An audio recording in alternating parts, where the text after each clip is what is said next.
Good afternoon, everyone. So I work for a company called Hawkins. I'm based out of London in the UK, and we are a company of forensic experts. Our involvement in insurance losses primarily comes via loss adjusters. So we get instructed via loss adjusters to understand the root cause of collapses, such as this racking collapse here. On occasions, we get instructed directly via insurers or even via the insured themselves. So today I'm going to talk a little bit about racking collapses, but before I do that, what is a forensic expert? So my background is mechanical engineering. I've been doing this work now for about 6 years, and I specialise in engineering losses and fire losses. And as a result of that, have become involved in racking collapses, which are becoming more and more frequent every day, and the losses are getting larger and larger as the cost of stock increases. In the UK, a forensic expert, their responsibility is to the courts, so that comes under the civil or CPR Part 35. So from day one, when we get instructed, we work under the assumption that maybe 2, 3, 4 years down the line, we're going to be acting as an expert witness in court. Therefore, all the work we do as independents, and irrespective of who we're instructed by, we report it as it is. So I'm now going to go through the processes that we take in investigating an incident. This presentation focuses on racking collapses, which is a little bit different to fires, so I thought it would be something interesting for you all to have a look at. So how does a racking collapse differ to a fire? The main difference is the amount of time it develops over. Fires develop over minutes, hours, and sometimes days, whereas a racking collapse, if we go to the first video, have we got that? Takes no more than 1 minute. Can we make that any bigger? There we go. So this is probably the most common cause of racking collapses, and that is the interaction between manual handling equipment and the racking itself. And racking collapses don't end there.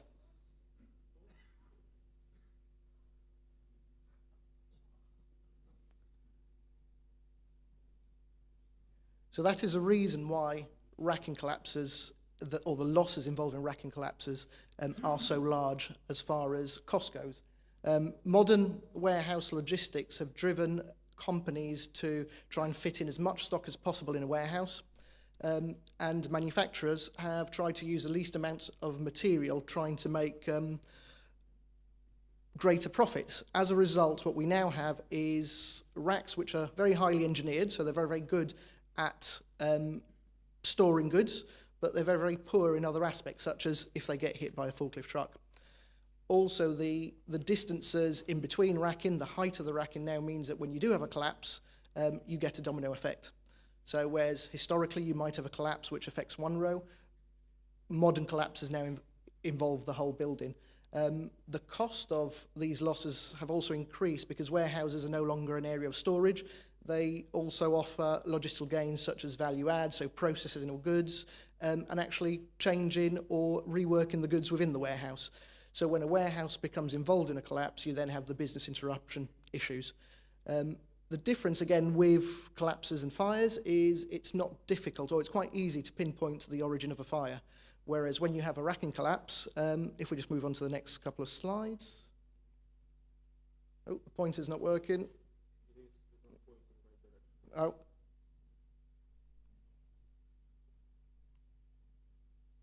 No. There we go. There we go. So this is a fairly small collapse. So when you have collapses like this, you'd start affecting the processing or the work carried out within the warehouse. So this is a fairly small racking collapse. This is 200 pallet locations. And we get slightly bigger. That's what 2,000 looks like. And then we start getting involved in full warehouses. And we're talking 20,000 pallets there. With regards to cost, I've investigated collapses which are anything from $1 million up to in excess of $100 million, and that's just on the loss of stock, not including buildings and business interruption. As you can imagine, with something that size, first step is pinpointing the point of origin. And in order to do that, it can sometimes take a couple of weeks to get to that point of origin by carrying out a forensic investigation.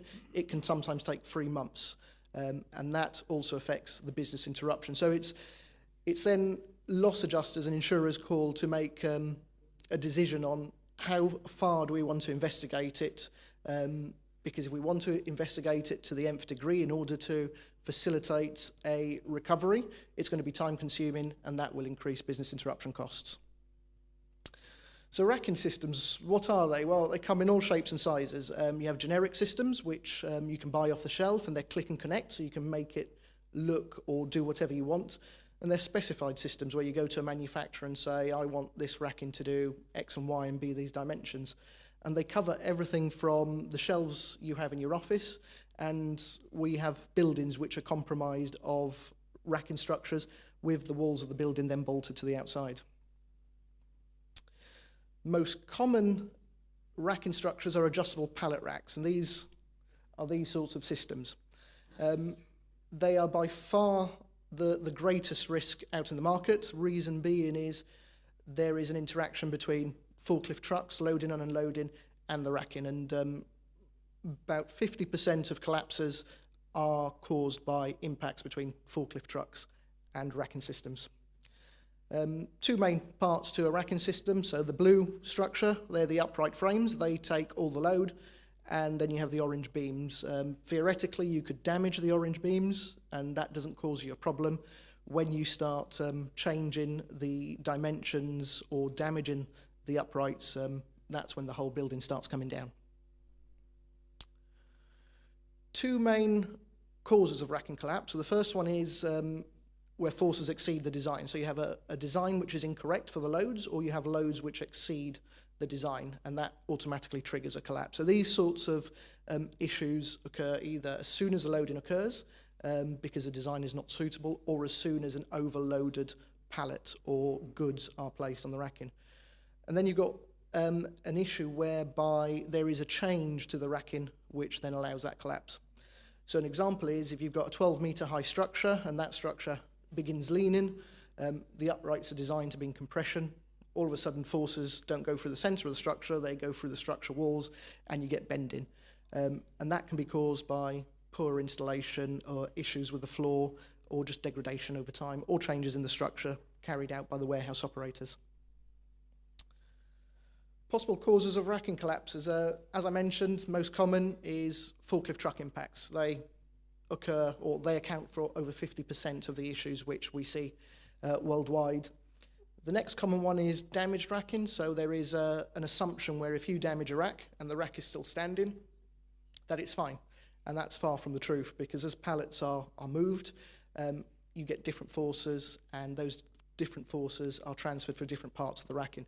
So whereas something is stable in its standard loaded state, as things move, you will find it isn't suitable anymore and will collapse. And there's a video on that which we'll show in a couple of minutes. Overloading is quite straightforward. You've placed something there which is too heavy for the rack. Racking design, well, the rack purely hasn't been designed for the loads that are going to be placed on it. So they're both linked, overloading and racking design. Incorrect poor assembly, so missing parts and not installing these completely vertical. And what incorrect and poor assembly does is it transfers forces through areas of the rack that it shouldn't be. And then the least common ones, we do see these occasionally, but they're few and far between, are the warehouse operators changing the configuration of the racking, so sometimes trying to place 2 pallets, one on top of the other, or just purely changing the positions of beams. And then we've got systems which are installed in pre-existing warehouses, and the floor isn't suitable for the loads being stored.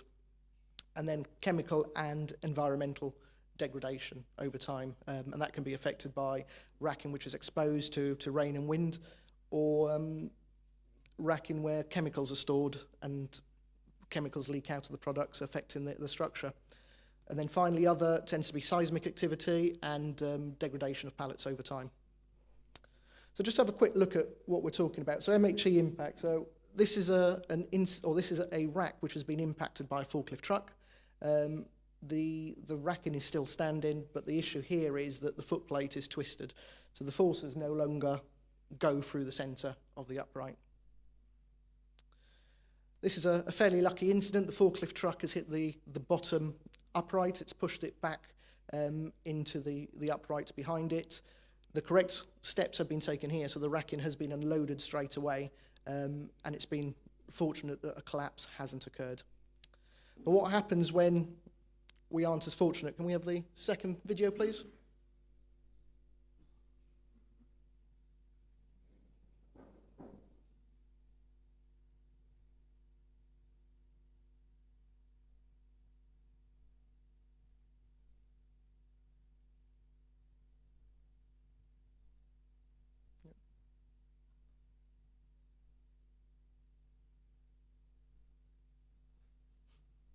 Having a slight technical issue here. There we go. So just in time.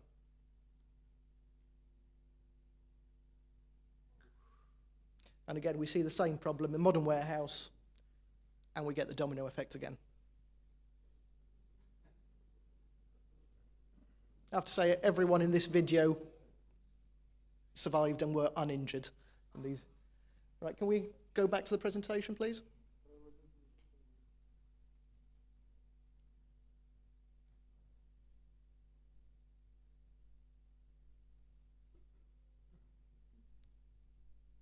There we go. So then we also have damage, not only caused by forklift trucks, we also have damage which can be caused by contractors. A lot of these warehouses have sprinkler systems within them. They have lighting which needs to be replaced on a regular basis, and also stock checks are carried out with telehandlers, MUPs. And if you have contractors in there doing this work, they will not always report damage. Now, this is a warehouse which I was in South America, and I walked down the aisle, I saw this damage, and I said, no, you need to take those pallets off, and I'm not walking down this aisle. And the reason for this is you can imagine, so the picture on the left-hand side, that the force which all the goods on there is going by is the centre of that upright. That force is no longer going for that centre, so that beam or that upright is in bending. And this is an example. Can we have the third video of why damage should not be left? So, as I mentioned, one of the common things we hear is, oh, there was some damage, but it was fine, the racking was standing. In this video we're going to see now, the racking was actually impacted by a forklift truck. It remained standing, and you will see two men walking down the centre of the aisle. The man in the white shirt goes to the area of damage and he just taps it with his foot. There you go. And within seconds, it comes down. So that's just an illustration that any damage to racking structures should not be left. It should be inspected by a trained or someone from the manufacturers who can then recommend how to rectify that issue.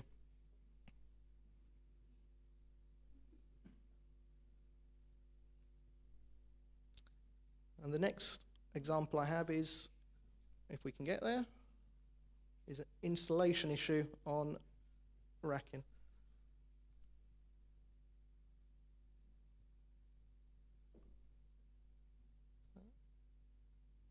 Oh, we're not playing here at the moment. Can we move the slide along, please? To the next one.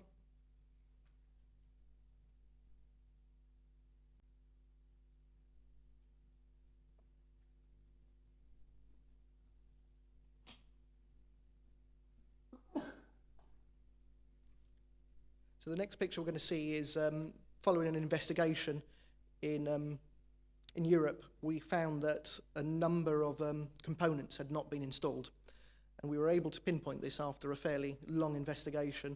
Now, these missing components, when we get there, can we move forward to where we were before, please?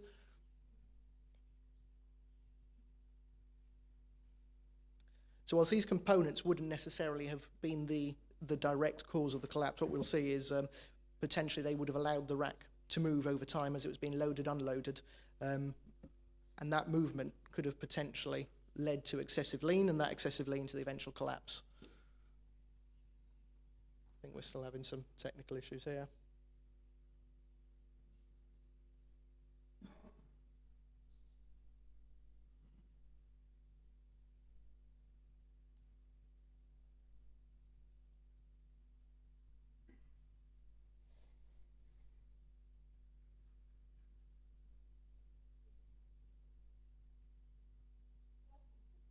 Try them. That's better now. If we just jump forward to where I was.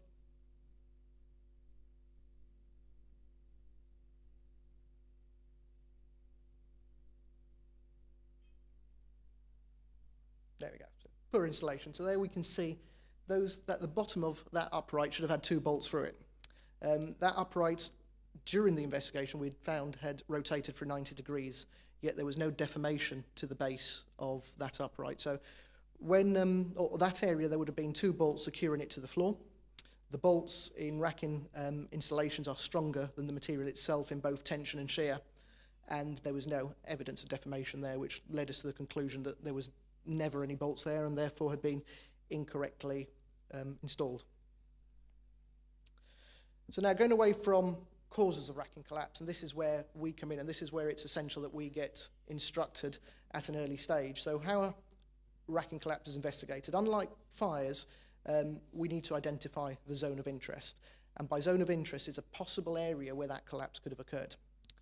From there we can carry out a detailed inspection of that area, and then hopefully pinpoint the exact location of the collapse, and then we can obtain supporting information. So what pallets were in the area, was anything being moved at the time, and then at the end of it we can then look at material testing and design calculations. So if after figuring out where the origin is and the movement of people and equipment, if none of those prove conclusive, then we'd start doing calculations to say, well, was the racking suitable?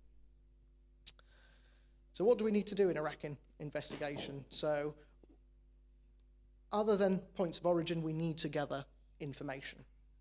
So we need to understand position of racks relative to one another, how the racks failed, and the position of the pallets at the time. And to do that, the scene has to be preserved. So it is key to identifying the point of origin, hence early instruction. Now, by early instruction, it doesn't necessarily mean us attending site. We can do this remotely. There are now techniques which we've put in place to do this, and we've used those techniques recently in a case here in Russia. However, the main thing is, unless we have any documentation of the undisturbed scene, it is never possible to establish the origin. And even if we think we've established the origin, it is never possible to say that something else didn't happen at some other part in the warehouse, some other area in the warehouse. And so the first point of our investigation is always 360-degree inspection and an aerial inspection. And as I said, that can now be done remotely. We don't have to be on site. The advantage of doing that stage of the investigation remotely is from the point of collapse to the point of being at the origin to carry out our detailed inspection could be 6 weeks, could be 3 months, it might be 2 days. But we don't want to be on site for 3 months, and insurers don't want to pay for us to be on site for 3 months. And therefore we've developed these remote processes in order to minimize costs. And what are we looking for when we do this initial evaluation? We're looking for patterns, low points in the racking, areas still standing. Usually what we find is at a point of origin, the racking sometimes remains standing and the things around it collapse. And then just different patterns, so areas where the racking is more severely damaged, and where were people at the time and where was equipment or moving equipment at the time. So this is a case I investigated in Colombia. This is what it looked like when I received the first photograph. I jumped on a plane, and that's what I got. That wasn't much use. We only had a forklift truck there, and all the racking was outside on the street, looking like that, and we didn't know where it came from. The issue we had there was we had one photograph, which did provide us some information, but we never had a chance to document it as the clearance proceeded. On the other hand, this is a fairly large collapse. It's a warehouse which just stored cheese. And whilst it doesn't look like you can obtain much information from here, if you look at the 2 yellow arrows, they are 2 low points in the collapse. And what we found was we focused on that area because nothing else had happened in the warehouse. There was allegedly no operation going on at the time of the collapse. And what we found was in between that area, there was a forklift truck, and there was evidence that the forklift truck had hit the racking and knocked it over. Again, had we not seen that from the outset, we would have had nothing to work on, and it would have resulted in or if insurers would have wanted a full investigation, it would have resulted in us being on site for about 4 weeks. This is a racking collapse which occurred in the Czech Republic. From ground level, you can't see any real patterns. If you start looking from an aerial point of view, you can see everything's collapsed from the left to the right. If you then dig down further, whereas originally you saw, so this is taken from the other side of the warehouse, whereas from the edges it looked like it collapsed from left to right. You can see an area there where actually it's collapsing right to left, and where that right to left collapse occurs, we were actually missing a full row of racking. We couldn't see that row of racking. So that's what the origin looked like, and that's where the uprights should have been. And what we did was we delved down into it, and that green line shows where one upright remained. That's where the second upright remained. And if we just model that, what we found was one upright was impacted at low level. It fell towards the right or the left-hand side, impacting the racking on the left-hand side of the aisle, folded over on itself, and caused the racking to the left-hand side to fall onto the right-hand side racking. So by looking at the patterns and working closely, we found an area of origin, and then what we found in that area of origin was that, again, there'd been an incident where there was damage, which eventually resulted in the collapse. Once we've done that detailed or that initial investigation, we can then look at installation issues. Was there anything missing once we know the area of collapse? Had the racking been installed poorly? So was it leaning? Was there any issues with the floor? And then were there any forklift trucks in that area? Was there any pre-existing damage? And then after we've done all that, we can start eliminating possible causes. So the one main issue with racking collapses is if there is nothing concrete to say what caused it, then it's a case of listing all possible causes and starting to eliminate. So I mentioned about doing investigations remotely. So one thing we've been working at Hawkins is the use of 3D scanning and drone footage to create photogrammetry. So what we're doing is taking a few photographs, putting them into a piece of software, and then we're creating 3D models. So that's actually 3D scan. It's a number of scans, and it's been rendered. And we can even go as far as creating videos as this, like this one. Can we play the fourth video, please?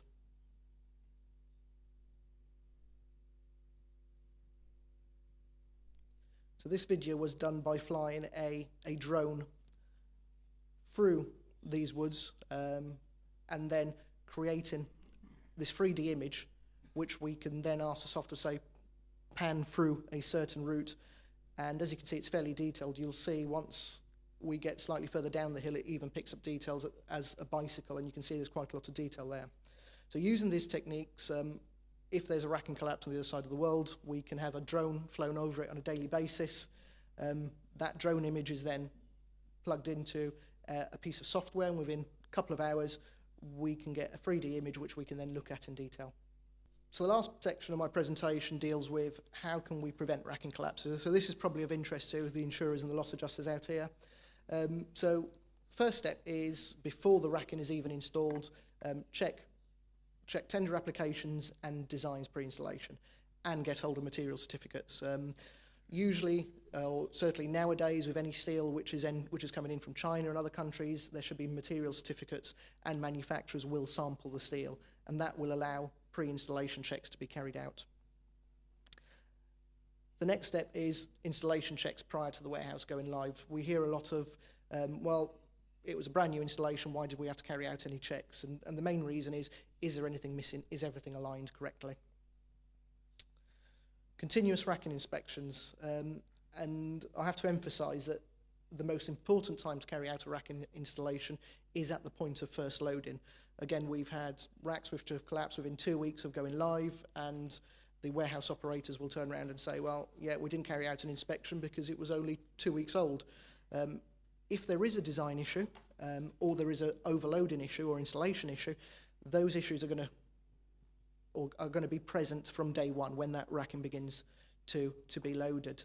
So progressive checks as loading occurs can pinpoint issues before a collapse occurs. Rapid action when addressing damage, as you saw before, if there is any damage, unload and have it checked. Do not leave it because any changes in loading or the surrounding environment can cause that collapse, even though the racking hasn't collapsed at that point. And then it's transparency between all employees and the warehouse operator. So reporting of anything untoward, defamation, noises, movement, they are all indicators that something may be imminent. If there is defamation, noise, and movement, racking shouldn't perform in that way, so that if there are any changes, that should be addressed, even if it may just be expected defamation, but it should always be checked up on the first hand. Okay, any questions?